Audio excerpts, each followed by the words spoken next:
हम सब लोगों को कुछ चीज़ों पर विचार करना होता है।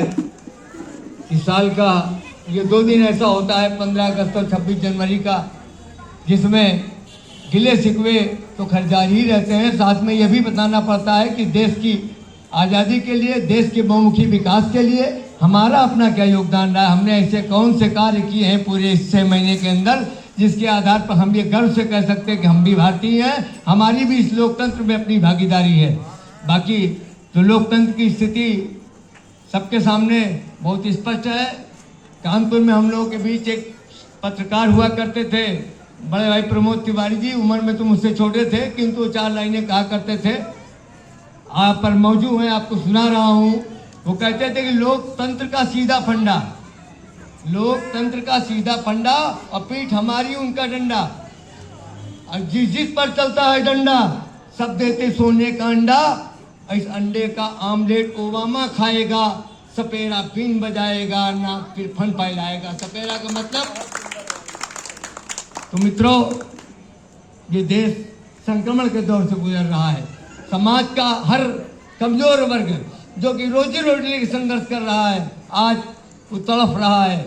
1%, 2% लोगों के हाथ में ये जो देश के 40% संसाधन सिमट करके पहुंच गए हैं, ये बड़ी चिंता का विषय बनते जा रहे हैं धीरे धीरे। लोकतंत्र के लिए ये एक घातक चिन्ह है। दूसरी चीज, ब्यूरोक्रेसी भी हम पर हावी होती जा रही है। जमाखोरी करने वाले, मिलावट करने वाले, ये जितने भी अवांछनीय तत्व हैं, इनकी संख्या इतनी बढ़ गई है। संख्या ज्यादा नहीं हो गई है, लेकिन ये इतने ताकतवर हो गए हैं कि लोकतंत्र को के जबड़े में हाथ डाल करके अपने हितों का, जनता के हितों का शोषण और दोहन कर रहे हैं। आज के दौर में इनके खिलाफ लड़ने के लिए, संघर्ष करने के लिए हम सब जो जमीन के लोग हैं, मजबूत लोग हैं, जो अपने हितों के साथ साथ जनता के हितों की लड़ाई लड़ने का संकल्प लेते हैं, आज के दिन हमें ये संकल्प लेना चाहिए। अपने स्तर से अच्छा काम करने के साथ ही साथ गंदा काम करने वाले किसी भी व्यक्ति को, किसी भी संस्था को, किसी भी समाज के व्यक्ति को बेनकाब करने के सड़कों पर उतरेंगे और एकजुट होकर संघर्ष करेंगे। एक बार फिर आप सब लोगों का इन्हीं शब्दों के साथ आह्वान करता हूँ, आइए इस 2047 का जो भारत बनने जा रहा है उसके बारे में सोचते हुए हम लोग संघर्ष के पथ पर आगे बढ़े और कुछ करने की इच्छा से आगे बढ़े, पाने की इच्छा से नहीं। जब आप कुछ करेंगे तो अपने आप आपके अच्छे कर्मों का आपको फल मिलेगा, बुरे कर्मों का बुरा फल मिलेगा।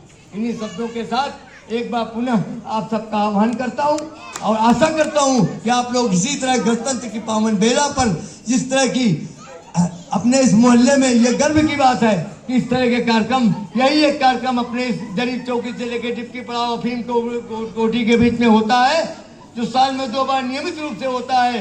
यहाँ पर आकर अपनी उपस्थिति दर्ज कराते हैं आप। हम सब लोग सौभाग्यशाली हैं। गणतंत्र स्वतंत्रता दिवस के अवसर पर आप सब लोगों का एक बार पुनः अभिनंदन करते हैं। आशा करते हैं कि इसी तरह आप सब लोग जुड़े रहेंगे, हम लोग एक दूसरों के हितों के लिए लड़ते रहेंगे। धन्यवाद।